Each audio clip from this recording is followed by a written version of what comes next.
Welcome to the Diverse Minds podcast, where we give you the tips, tools and techniques you need to be a mentally healthy and inclusive leader.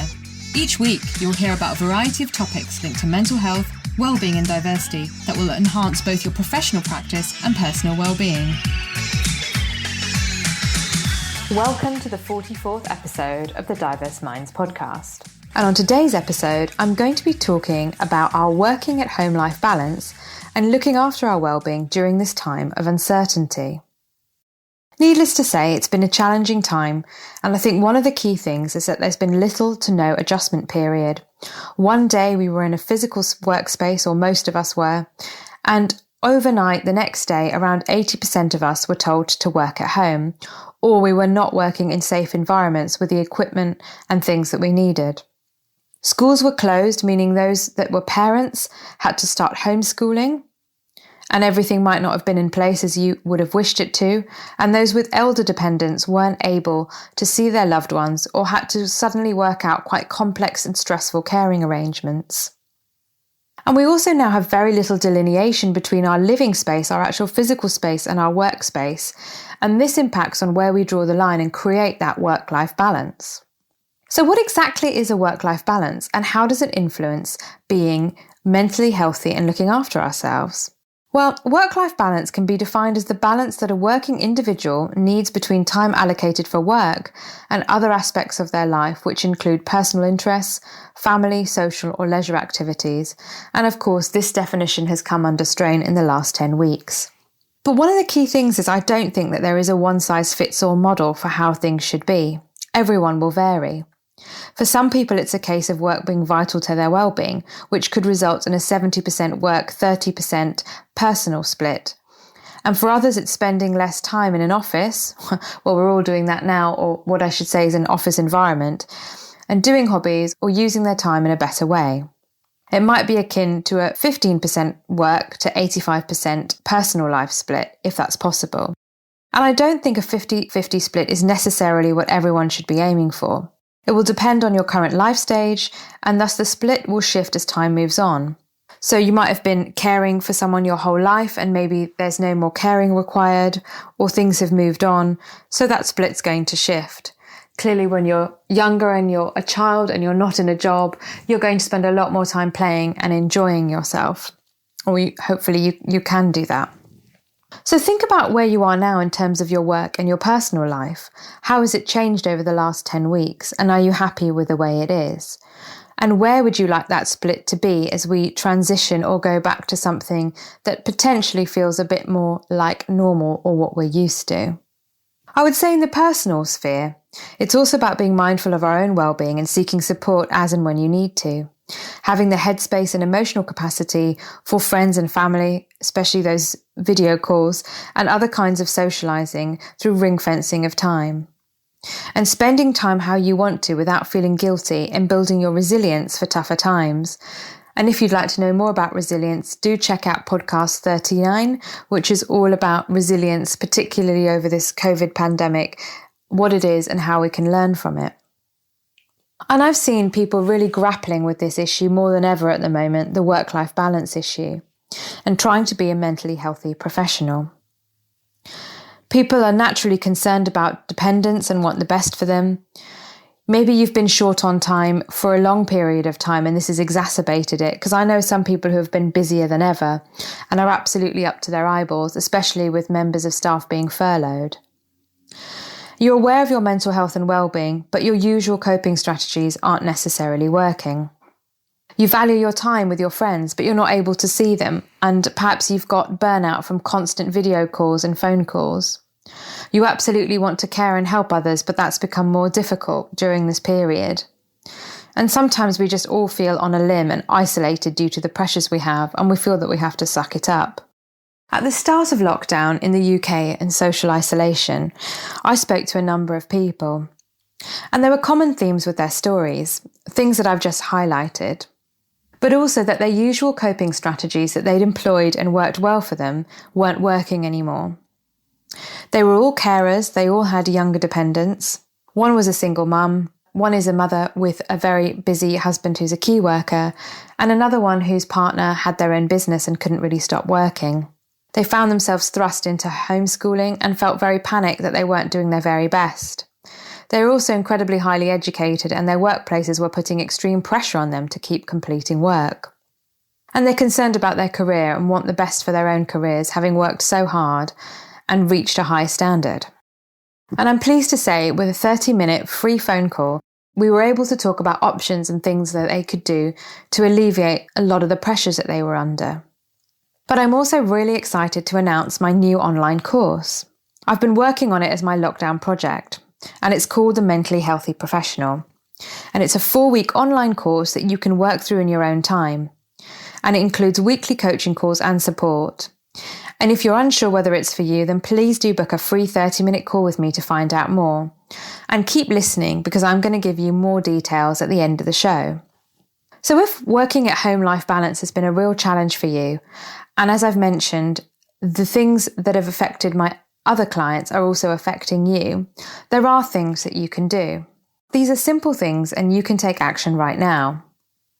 So one of the first things is how you manage your tasks. What is draining your energy and your time? And are there tasks that you really resent doing that add to your mental load? And what, if anything, can you delegate in the home and/or your workspace?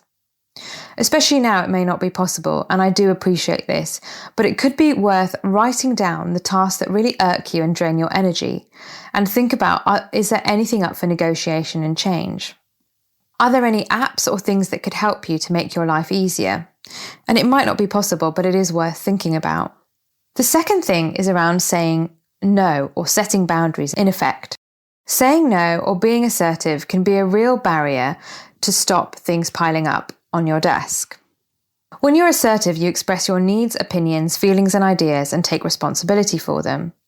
This is underpinned by a belief in yourself that you have control over things, indeed that you are in charge of your outward behaviour and dissecting your emotions, that you're essentially capable of achieving, adapting, and being flexible. And when we are assertive, we also know that others have the same rights and responsibilities. Assertive behaviour is about your needs and views, and expressing those needs, whilst also recognising that everyone else will have their needs, views, ideas and feelings too. I always say assertiveness is like a muscle. You have to use it, train it and strengthen it. And depending on our cultural background and the way in which we've been socialised, some of us will find assertiveness much easier than others. And being assertive doesn't always mean you'll get what you want, unfortunately. However, what it does mean is that you respect yourself and the other person or people and sets the standards for boundaries. And assertiveness is also around your body language, good eye contact, even tone, and non-judgmental language to communicate how you feel in a positive way. And I personally think it's much easier to be assertive in a workplace than a family zone, but everyone is different. So are there things that are draining that you can't say no to in your workplace or in the family space? And what might it be easier to say no to or to set boundaries to? And if you find it difficult to say no, one technique that I've been taught that I've found very useful is to say not yet. So if someone asks you for something, you can say, I have this project on at the moment, not yet. Or if it's a younger dependent or something else, is you can say not yet, we can talk about it next week. And then the third thing is, how do you spend time recovering? After a long, stressful week, and if you experience a video call burnout like I do, how do you unwind? I find it really useful to think about our energy levels, recovery and resilience. And if you want to know more about this, I suggest you have a look at my blog, Personal Resilience Training, where I go in depth into the mood map, which is trademarked by the Wellbeing Project, who have developed RAW, the Wellbeing and Resilience at Work tool, which I'm accredited to deliver. But when we see symptoms in ourselves of mental unrest, as I like to call it, or signs where we feel low, agitated and angry, and we spend time in those zones for too long, we don't feel great. And what we need to do is to tap into our resilience, is to think about those activities and things that recharge us, that make us feel calm again, that help us to be productive. So what types of activities irritate you, make you angry, put you in a bad mood, or make you feel exhausted and lethargic? And what are the activities that recharge you, and how could you do them, and are you making time for that recovery? And then the fourth thing is about maintaining momentum. And I do realise that it's not a case that you snap your fingers and everything changes quickly. You can't suddenly be assertive. You can't suddenly overnight make time for your favourite things. It might not be possible to do them right now.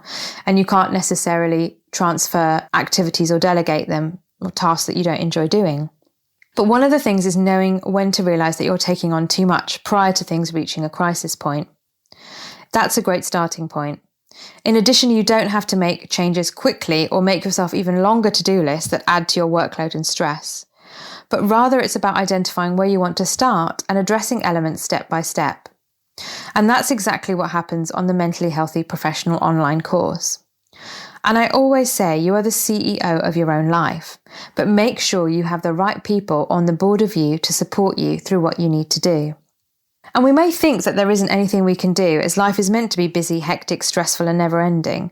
But I do think that there are small steps you can take in order to start to shift habits and give yourself more time and energy. And I just wanted to share a few testimonials from people that have taken the course. And Alice says, "This course makes you feel empowered. The course was a great discovery that you're not alone. It's been a game changer for personal growth and development. It made me face difficult issues I've avoided because I didn't know what to do. I've implemented the things that I learnt on this course and they've helped me in my career a year on." And Amy, someone else who took this course, and she identified something that she coined self-assertiveness, which is how are you assertive with yourself to sit up and make those changes. And Amy said it was great to have reassurance having done the course. The course is a valuable tool to assess your own needs and work towards building a balance that reflects your own needs and well-being. Layla's support and guidance was understanding and constructive, and I would recommend the environment that creates a safe space for personal growth. And finally, Malice Reese loved the fact that the course was flexible, and she said, "I found this course really useful and I would really encourage people to go for it. For a start, you're actually forced to think about whether the work-life balance that you have works for you or not, and that in itself is really useful." The best thing about the course was its flexibility and the fact that one is able to use the tools to adapt to their own circumstances. So, for example, I found the simple strategies for prioritizing tasks really useful. Small changes made a big difference to my own work-life balance. Some of the resources of this course I will be saving for later to dip in and out of when required. And that's absolutely what you can do. If you decide to step forward and go with the course, then you'll have access to things for a year. And I'd really love to help you on your journey to becoming a mentally healthy professional that you are absolutely capable of. And you can access the course straight away for £57, and that's £57, and you can download the worksheets and all the tools. You can work through it at your own pace, and there are also coaching calls that you can be part of if you choose to every week, and I would recommend it so that you get the support you need. And the link's in the show notes, but you can find the course at diverseminds.thinkific.com/courses, and it's called the Mentally Healthy Professional.